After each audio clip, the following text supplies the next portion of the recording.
Do you know why we live in the greatest country in the world?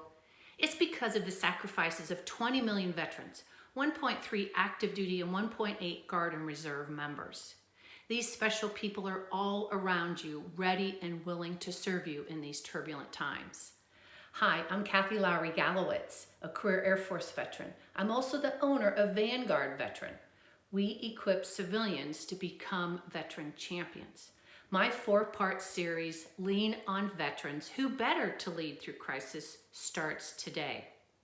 The purpose of this series is to remind you to leverage the skill sets, values, and attributes of service members, veterans, and military spouses to build the resiliency and productivity of your teams. Not just your work teams, but your teams at school, in your community, even in your place of worship. Today, we're going to talk about mission first, people always. 2 key things I want to talk about. First, what does that mean? Well, it means everything to someone who has served, right? We are sent out there by the American people to protect and defend freedom. We must be successful. But we will only be successful if we protect the safety and well-being of our people, because the mission only happens through our people. This is particularly well ingrained in combat veterans, commanders, senior enlisted leaders, and non-commissioned officers. These are the guys and gals who really do the heavy lifting. Me, I haven't been to combat and I've not been a commander, but my husband, Ed, has. He's a retired active duty soldier who was a commander for most of his career. Through his success focusing on people, he always made mission, be it at war or at home. Fun, quick example.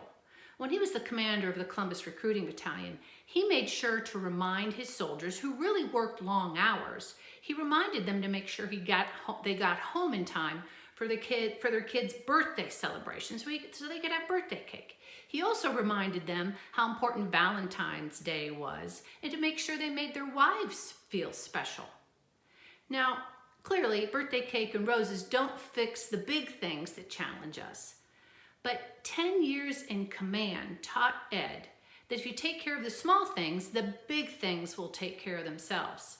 Just like if we take care of our people, the mission will get done. The second key point is, where does this line of thinking come from? Well, it's instilled in us from day one. It's part of our values and culture, and it becomes habit. So who better to lean on than your veterans to help you get through crisis? Do you know who the veterans are on your team?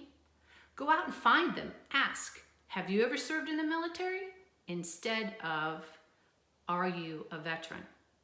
You won't be disappointed when you leverage the skill sets, values, and attributes of service members, veterans, and their military spouses. Next time, we'll talk about how veterans are experienced leading through adversity. Until then, be well, my friends.